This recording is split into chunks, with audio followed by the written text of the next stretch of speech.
మీరు చూసిన ఈ వీడియో మీకు నిజమనిపిస్తే లైక్ చేసి మీ ఫ్రెండ్స్తో షేర్ చేయండి.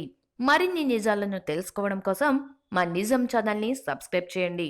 అలాగే బెల్ ఐకాన్ని క్లిక్ చేయడం మాత్రం మర్చిపోకండి.